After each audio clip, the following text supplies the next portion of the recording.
So walang murahan, walang pinggiran, Wala po. walang hamunan, basta humantong na lang sa batukan at kasahan ng baril. Yun lang, Yun na po, Your Honor, siguro ang nakikita kong dahilan. yung pagtapik. Opo. Kaya kahinabol niya. Opo. Alam mo, Mr. Alan Banjula, yung presensya mo ngayon dito sa hearing na ito, you are not only representing yourself, you are representing the whole biking community na nakatikim ng pambubuli ng mga four wheels na sasakyan. Yan ang isipin mo, ha? You are not fighting for yourself. Okay na kayo eh, nagkaarigluhan na kayo eh. Okay na yun, wala na problema. Pero alam mo ba kung ilang biker sa buong Pilipinas ngayon na mas grabe pang nangyari sa iyo? Hindi lang kinasahan ng baril, pinutukan pa ng baril. Actually, marami Ha? po akong nakita, Your Honor. Marami yan. Kaya nga, nagpasalamat ako, andito ka Opo. para itong lahat ito, maayos natin para hindi lang ito para sa'yo. Magpakatulungan mo rin kapwa mo, Siguro, tao ka. siguro masasabi ko lang dyan, Your Honor, lagyan nila ng pangil na batas yung bike lane. Dapat irespeto po nila. Salamat. Yun lang po. Salamat sa yung suggestion. Kasi kung meron po talagang nire-respeto yung bike lane, wala pong papasok dun eh.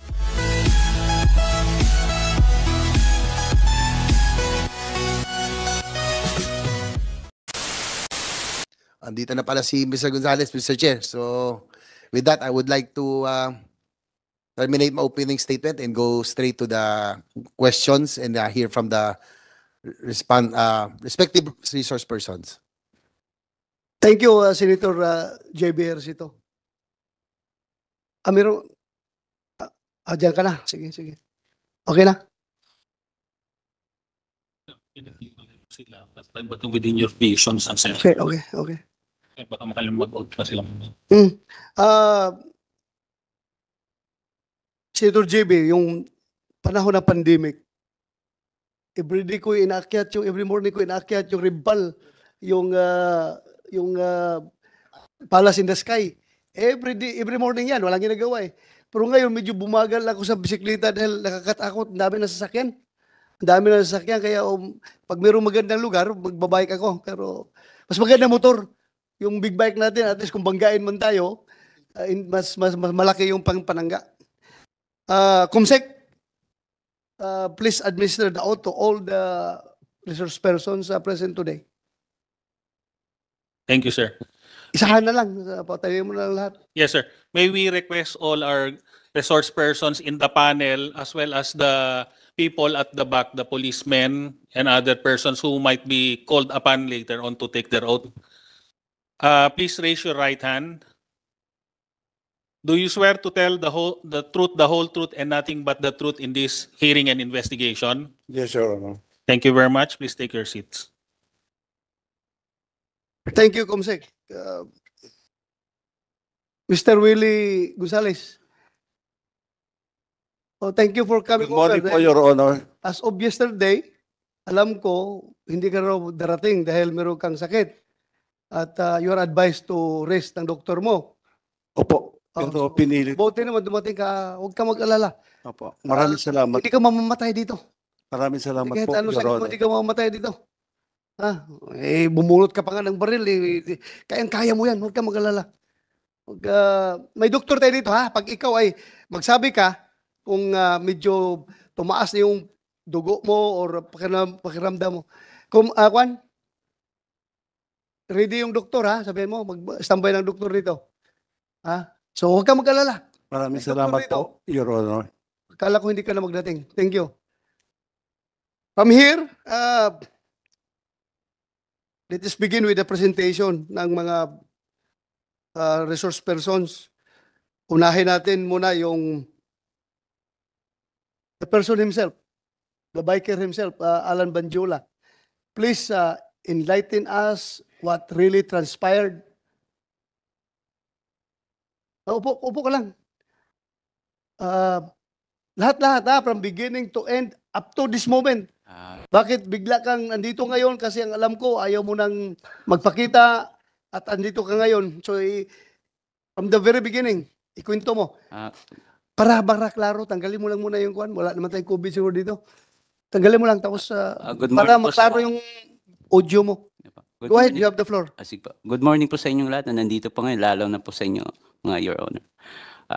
Actually po, medyo kinakabahan ako kasi first time po mangyari sa akin na mapunta sa ganitong sitwasyon. Lalo pong Relax kinabahan. ka lang, relax ka lang. Nung makita ko po yung anak ko dito na hindi ko alam na pupunta pala dito. So, ganun pa man po, sasagutin ko po kung ano man yung inyong tatanong sa akin sa abot po ng aking makakaya. Maraming salamat po. Yes, ikwento mo na lang. Hindi Ah, kita nangyari kailangan tanungin. po- From the start, paano nangyari lahat Apa, yan, ha? Sige po. Nangyari po kasi to ng August 8 po. Sa iyong kaalaman, ha? Lahat. Apa. Ito, yung totoo lang po talaga. Nangyari po ito ng Oo, August 8. kasi pag hindi ka magsabi ng totoo dito, Apa. alam mo na, wow, the consequences, Nangyari di ba? po ito August Sabihin mo na 8. totoo. Apa. Thank you. Pauwi na po ako galing trabaho. Habang binabaybay ko po yung Welcome Rotonda, paangat po yon. Nasa loob po ako ng bike lane. Bigla po may pumasok na isang kotse. So ang ginawa ko po, dahil maliit na po yung linya, bumaba po muna ako. Pumasok sa bike lane. Opo, nandun na po siya sa bike lane. Okay. So bumaba po muna ako doon sa parking side ng South Asia College. Inunahan ko po siya. Kasi wala na pong space para po ma-occupy ko yung bike lane. Dahil nga bisikleta lang po ako, naabutan pa rin po ako ng bike. So nang time po na yun, nagit-gita po ako sa gilid sa loob ng bike lane. So wala po akong choice kasi pag hindi ko po tinapik yung kotse niya, either matumba ako sa kotse niya, masagasaan po ako, o mabagsakan ko yung mga pasero na nag-aabang ng sasakyan. So, pagdating po doon sa unahan, huminto po si Ginoong Gonzales. So, dahil papunta po siya ng Irod, ako noon papunta ng Quezon Avenue, nagtapat po kami dalawa. In short, hindi mo nabangga yung likuran ng sasakyan niya. Nasa loob po ako ng bike lane, Your Honor. Hindi nga, ang tanong ko, Hindi po. hindi yung nag-sudden brake siya, binangga mo Hindi siya. kasi kung nabangga ko po siya, susubsub po ako sa Okay. salamin ng ano niya, ng Tinapik kotse po. mo. Tinapik ko po kasi Yung nasa tapik mo ba, nakasira sa kotse, na yupi yung kotse dahil tapik mo? maliit lang po yung kamay ko, Your Honor. So, siguro naman hindi ko kayang yupiin yun. So walang yupi. Wala po, nandun po ako sa loob ng bike lane. So paglabas po, nagkatapat kami. So nakita ko nga, medyo may edad na si Ginoong Gonzales. Medyo siguro, dahil na rin po sa traffic, medyo pagod na rin, uminit na rin po siguro ang ulo niya. So ako naman po, hindi ko na po siya pinansin kasi parang tatay ko na rin po Dumiretso na po ako. Dahil doon po sa kanto ng Welcome Rotonda, may mga lumiliko pong sasakyan na galing E. Rodriguez, saka mga sumasakay po ng mga pasahero. Lumabas po muna ako konti ng bike lane kasi hindi po ako makakapasok Tiyempo naman po, nang pabalik na ako ng bike lane, doon na po pumasok si Ginoong Gonzales. Doon na po nangyari po yung kinat na po niya ako at nabangga ko na yung gilid ng kotse po niya. Before that, wala kayong sagutan? Yung una, Hindi yung ko na pagtapik po mo? sinagot pagbaba niya? hindi ko na po si Ginoong Gonzales kasi nga alam ko mainit na po ang ulo. Paano mo masabing mainit ang ulo? Anong Kasi pinagsasabi iba niya? na po yung itsura niya po So, Alam mo may galit na po talaga sa mukha niya. Siguro dahil na rin po sa pagod, dahil sa edad na rin ikaw, po. hindi ka rin nagalit. Hindi po ako nagalit, sir. Hindi mo Kasi siya minura. nang nakita ko po siya nagalit, wala rin pong mangyayari pag kinausap ko siya. Dahil ang taong galit po, pag kinausap niyo, sigurado walang patutunguhan yung usapan niyo po. Yeah, wait, Mr. wait, Chairman, Senator with your permission, tanong ko lang gaano kalakas yung iyong pagtapik sa kotse? Ang tapik ko lang po, parang normal. Medyo may kalakas. Kasi sa totoo lang, Hindi, kasi sa isang interview mo, na amin mo na may natapik mo, gaano kalakas na? Kasi, Mr. Chair, paglabas si Mr. Gonzales, mainit ang ulo So gusto ko lang yung malaman. tapik ko na, siguro nakatatlong ko sa kanya po, pokpok na gano'n sa gilid. Kasi para makaut ko po yung attention niya na, nagigit-git mo na ako. So doon po, nandun na po kami sa kanto ng Kitanlad, doon na po nangyari, nabangga ko na yung gilid ng kotse niya kasi alanganin na po, talagang padiretso na po ako So ang nangyari po doon, lumabas na po si Mr. Gonzales, si Ginoong Gonzales, tapos yun nga po, bigla niya akong sinapok nasa lubong ko rin ng helmet. Normal lang naman po siguro sa atin na kahit sino pong sapokin sa atin, magre-react po talaga. So doon na po nangyari, kinasa niya ako ng barel, na bumunot siya. So after po noon, nagano po kami sa hinila niya po yung bisikleta ko kasi akala niya tatakas po ako May pumagit na po sa aming siklista. Sabi ng siklista, wag naman ganun. So sabi na tatawag tayo ng polis. Doon na po nag-second motion si Ginoong Gonzales. O sige, tumawag ka ng polis. So habang dinala po namin yung bisikleta ko sa gilid, meron pong gwardiya doon. Sabi sa akin ng gwardiya, huwag ka nang sumagot kasi may baril. So pagdating po ng siklista, may dumating na rin po yung mga polis. Pagdating po ng polis, pinakalma niya po yung sitwasyon. Ano po doon, tinanong po kami ng pulis ko anong nangyari. Tapos sinabi niya po yung side niya, sinabi ko naman sa akin. Binigyan din po ako ng payo ng pulis doon, ni Sir Adan. Sabi niya, susunod, huwag kang basta-basta tatapik ng kotse kasi hindi natin alam baka yung mga taong ganyan may pinagdadaanan, mainit yung ulo. So siguro, baka na-tsempo lang na sa kanya ka na ano. So ako naman po, inamin kay Sir Adan, sabi ko, talagang nagit-git lang po ako, Sir Kako. Matagal na po ako nagbabike, may 10 taon na. Pumupunta pa ako ng Makati, Paranaque, binabike ko lang po yan. So, sabi ko, talagang first time kong ginawa tumapik ng kotse. Kasi maski sa akin po yun, nagmamaneho din po ako. Pag tinapik, magagalit din po ako. So, sabi ni Ginoong Sir Adan, sabi niya, hindi namin pwede arestuhin si Ginoong Gonzales. Wala naman kami nakitang baril eh. So, ganito na lang, sabi, tatawag tayo sa traffic sector para maayos to at magawa ng incident. Hindi mo sinabi na may baril? Sinabi ko po sa kanya, Tapos ano sabi ng pulis? wala naman po silang nakitang baril, sir eh. Wala silang nakitang baril. Opo, pagdating po nila, Sinumbong mo. Kasi sinumbong may ko. baril yan, Opo. kinasahan ako. Opo, pero sabi nga nila, wala po silang nakitang baril, kaya hindi po nila pwedeng arestuin First, si Adan. Gonzales. Adan. Yung Adan. Ha? Hindi ba inimbitahan lahat dito na involved? Sige, continue. So yun po, tumawag po si Sir Adan sa traffic sector, siguro mga 30 minutes, dumating na po si Sir Rasay. Galing pa po sa isang responde sa traffic incident. So tinanong niya, anong nangyari? Sabi ko, yun nga, ginitgit po ako ni Ginoong Gonzales, nabangga ko siya, yun na po, na may baril siya. So sabi niya, ba't wala ka sa bike lane? Sabi ko, na lumabas ako kasi kinat niya ako, kako. So sabi ko, may baril siya. Hindi naman po kasi nakita ni Sir Rasay. Sabi ko, may CCTV naman po kako para makita nyo rin yung totoo. So doon po nangyari na pumunta po kami ng barangay. Doon na po nakuha na nagsasalita po ako doon sa CCTV kasi kako, ayun, may baril. Pagkatapos po noon, sinakay po ako ni Sir Rasay, pumunta po kami ng traffic sector sa Kamuning. Pagdating po ng Kamuning, yung that time po kasi maraming traffic incident na nangyari, marami pong tao doon, nakapila kami. So, dinala muna po kami doon sa pinaka-head, yun nga po, pinanood yung video. So, sabi nga, anong plano nyo? So, that time po, medyo mainit para yung ulo namin. Sabi ko, magdidemanda ako, pareho kami magdidemanda.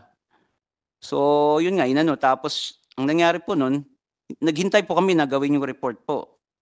So, dahil na siguro mga pang-apat po kami, natagalan po kami doon sa traffic sector.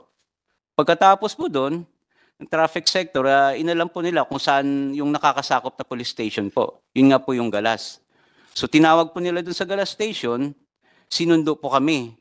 Pagdating po doon ng mga kapulisan po natin sa traffic sector, pinansakay na po nila kami sa mobile. Actually po, pag galing po doon sa traffic sector, may isang barangay na, kasapi ng barangay na nag-a-assist po sa akin na kamotor. Hanggang sa nakarating po kami ng Galas Station. Pagdating po doon sa Galas Station, tinanong po kami ng kapulisan kung ano nangyari. Yun nga po na nagkaroon kami ng tapos natutukan ako ng baril. So sabi ko doon kay Sir Kako, doon po nangyari sa Welcome Rotonda. Sabi ko, pwede natin check, baka may CCTV. So wala rin po kasing idea ang kapulisan natin that time. Sabi niya, sige, punta tayo doon. Tingnan natin kung meron tayong makikita ng CCTV para makita natin kung paano nagsimula. So pagpunta po namin doon, chinek naman po nila lahat yung CCTV po sa area na yon, lalo na po doon sa ng Southeast Asia College. Yun nga lang po, mayroong CCTV, ang problema, sira po.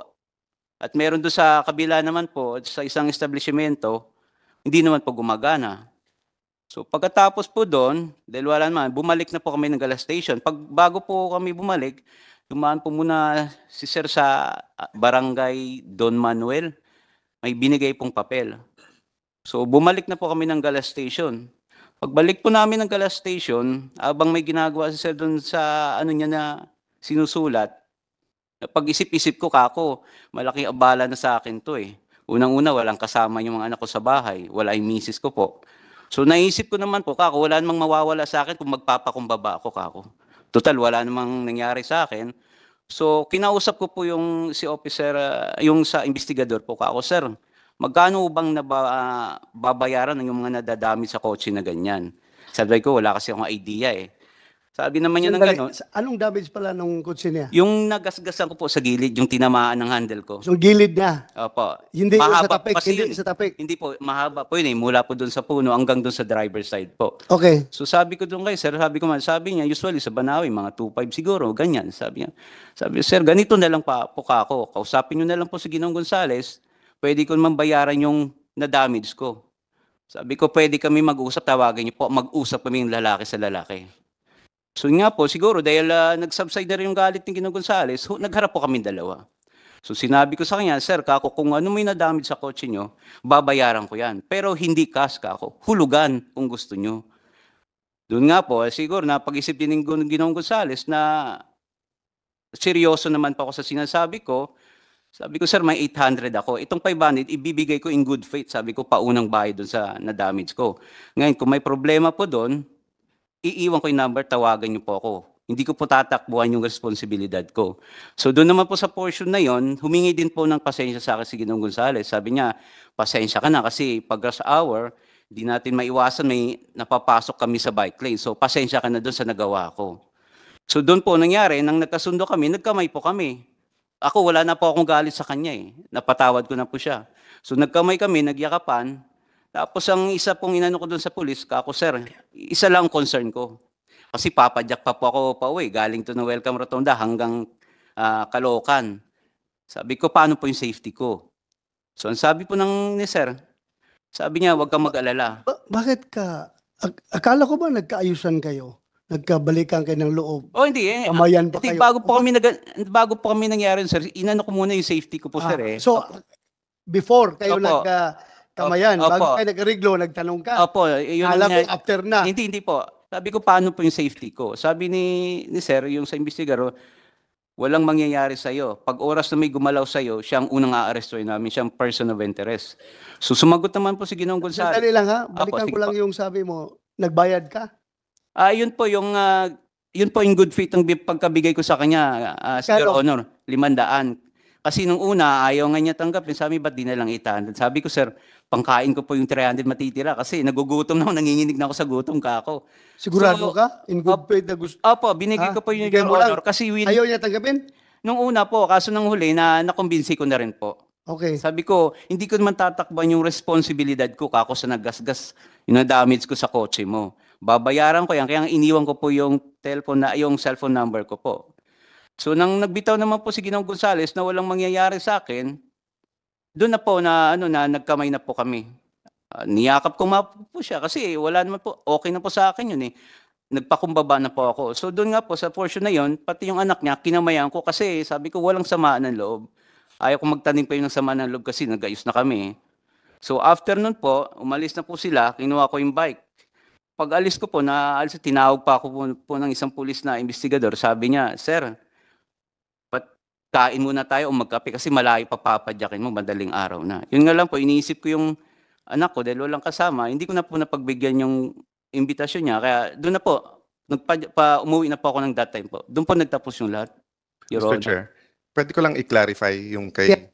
Sir, Apa, Your clarify Honor. ko lang yung sinabi mo dun kay sa police officer Adan, no? So Apa. nung sinabi niyang walang barel, hindi niya tinanong si Mr. Gonzales, may baril ka ba o hindi? Tinanong niya po, yun lang po hindi ko po alam kung ano yun kasi malayo na po distansya namin dahil pareho nga po kaming mainit. Sa iyo, hindi niya tinanong kung meron witness o hindi. Yung witness po sa barrel. Actually po, maraming witness doon kung tatanungin. Ba't tinanong ba ng police? Tinanong po ako ng pulis, kako maraming tao doon, saka ako may CCTV naman kako. Tapos Sir. hindi niya tinanong yung mga witnesses. That time po kasi nagsialisan na po yung yung mga motorista, yung mga nakikiosyoso doon nagsialisan na po, kami na lang Yeah. ang nandun po. Paki-describe. So kung ako yung police at sinabi ko nga, paano yung pre? Walang hindi ko nakita yung barel. So sinabi mo, anong sagot mo sa kanya? May mga witnesses may CCTV? Yun nga po ang sagot niya, wala po silang nakitang barel kay Ginoong Gonzales po. So hindi po nila pwedeng arestuin kasi nga wala nga po sila yung barel nga po. But prines mo ba yung issue na, hindi sir, meron. May mga witnesses nga. Kasi like, Sinabi ko naman po, kaso nga lang, wala po talaga silang nakita Yeah. that time. the reason, Mr. Chair, just for the record, no? Kasi ang mga nagmalasakit sa'yo, yung mga nag-social media, nakakapanood kasi ng TV yan eh. Opo, opo. And usually, if you watch police shows, and of course, they emphasize the best in policemen, di ba? Opo. Talagang nag-iimbestiga. It's common pagka may aksidente na meron nagrereklamo na, boss, ba't hindi mo imbestigahan pa ng konti? Kasi katulad nung sinabi mo, yung security guard na nagsabi sa yung huwag kang lumaban kasi may barel. So kung yun nakausap niya at may barel, di ba? Siguro po yung security guard ayaw din po siguro makialam dun sa issue na yung Anyway, pumasok na baka dun we sa can pursue that later on, Mr. Chair. Just note lang na I'm not judging si Police Officer Adan as of now, no? Opo, opo. But yun nga yung pag napapanood ng tao sa TV na bakit sila pagka ganun? Talagang grabe mag-imbestiga bago bitawan. In your case kasi parang binitawan ka agad na, sige, wala kaming nakitang barel. So, di ba? If I'm not mistaken, Attorney Fortun, di ba? Crime has just been committed. Di ba? So, anyway, we can pursue that later pag ikaw na ang magsasalita. Thank you. Thank you, Your Honor. General Torre, si Adan ba is taga-traffic ng Kamuning? Radan, sir, I think is first responder from Galas Station 11. Galas Station. Sino taga-Galas dyan? Ikaw ang commander doon? Tawagan mo si Adan. Malapit na naman yung Galas. Sir, kaya, sir. Papuntahin dito. Kaya. Ha? At saka yung sino pa yung isa? Galas. Hindi ko po na May sinabi ka pangalan kanina. Rasay. Rasay, tao mo rin? sa traffic sector po siya. Traffic, sino taga, nandiyan ka, Rasay? Okay, sige. Tawagan mo ngayon, ha? Sabihin mo, humabol siya dito. Hintayin ko siya. Ha? Sige, thank you. Sige pa, meron ka pang sabihin? Wala na po, Your Honor. Yun na po lahat talaga. Doon na po nagtapos yung ano namin eh. Tapos na lahat. Opo, opo, opo. Ito, after lumabas, ilang weeks yun bago lumabas yung Mga 3 weeks. video? po 3 siguro. weeks. Opo, Okay. After 3 weeks, ito na, nagkagulo na. Opo, Dahil nakita nagkasa ng baril. opo, opo. Tapos, pinalo up ka ng polis kung mag-file ka ng kaso. Dahil nga, nagkakaroon ng public uproar. Dahil po, doon may sa mga- pagkasa ng sorry, baril. Sorry po. Ron. Sinabi mo daw, ayaw mo hindi ka na interesado? Am I correct? May mga tumawag po sa akin. Actually, ang isang tumawag po sa akin si General Torre. Pero that time po kasi, nasa mall kami ng anak ko, naglalaro po sa time, so hindi ko po nasagot ang tawag niya. So, Other, mga text, tawag, or what nag-text na po sa akin si General. pilit ka sa polis. Oh, nag-text po sa akin Magpapayag ka ng kaso. nag-text po sa akin si General Torre. Sige. Gusto niya sana ako kausapin tungkol dun sa video namin ni Ginoong Willie Gonzales. Kaso lang po, that time magulo pang isip ko po kasi ang dami pong tumatawag sa akin na hindi ko naman kilala eh. So nasagot ko po yung text ni General Torre, 8 o'clock na po ng gabi. So sabi ko sa kanya, sir, ayaw ko na mag-comment sa issue na yan. Kasi kako, iniisip ko naman yung safety ng pamilya ko. Tapos na po kami dyan eh. So yun po ang sagot ko kay General Torre po. Sa text niya po. At salamat naman pumunta ka dito dahil ang alam ko rin, ayaw mo daw pumunta. Hindi po. Isa pong ano sa akin yung maimbita po dito para may pahay ko rin yung side ko po. Salamat. Mr. Chairman, Salamat. isang Yeah. follow-up lang sa huli niyang sinabi. Sir, Opo. yung sinabi mong safety ng pamilya mo, is that just because of yung trauma nung na bunutan ka at nakasa ng baril or meron bang incident after na may threat sa pamilya mo? Just for the committee to Wala get the po. perspective. Wala po, Your Honor. So more of the trauma nung nangyaring Actually po, Your during Honor, and actually po, Your Honor, nang mangyari po yun eh, nanahimik po muna ako eh. Wala akong sinagot na ano eh. Maski nga kay Jeff Capara sa Channel 2, sinabi ko tapos na kami sa issue na yun eh. So, ang ginawa ko, nang usap ko si Katunying, sabi ko gusto ko makaharap si Ginoong Willie Gonzales. Kasi titingnan ko po kung mayroon pa po ba ako nararamdaman na trauma, takot o galit sa kanya. Pero nung magharap po kami, wala na po eh. Ano na po sa akin, patawad ko na talaga siya dun sa ginawa niya sa akin po. Thank you, Your Honor.